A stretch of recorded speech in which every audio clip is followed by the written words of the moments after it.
கன்னியாகுமரி அருகே பெண்ணுக்கு பாலியல் தொந்தரவு அளித்ததை தட்டி கேட்ட கணவரின் உதட்டை முன்னாள் ராணுவ வீரர் கவ்வி சென்ற சம்பவம் அதிர்ச்சியை ஏற்படுத்தியுள்ளது.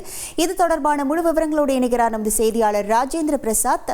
வணக்கம் ராஜேந்திர பிரசாத், இந்த சம்பவம் தொடர்பான முழு விவரங்கள்.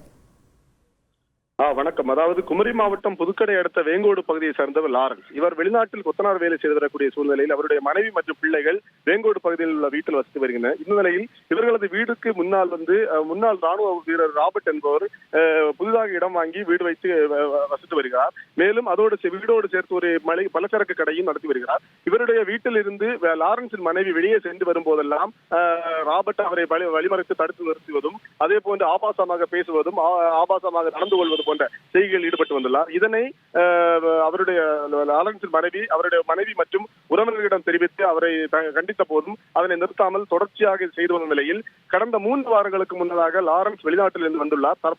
இதனை அவருடைய மனைவி அவரிடம் கூறவே இது சம்பந்தமாக ராபர்ட்டிடம் லாரன்ஸ் தட்டி கேட்டதாக கூறப்படுகிறது.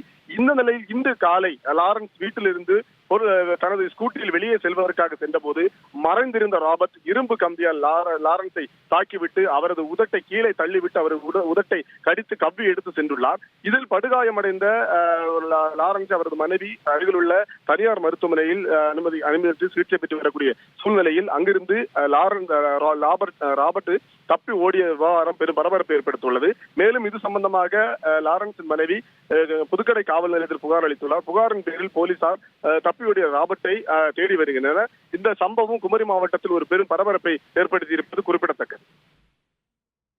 உங்கள் விவரங்களுக்கு நன்றி ராஜேந்திர பிரசாத். தந்தி டிவியை உங்கள் கேபிள் டிவி ஆபரேட்டரிடம் இலவசமாக கேட்டு பெறுங்கள்.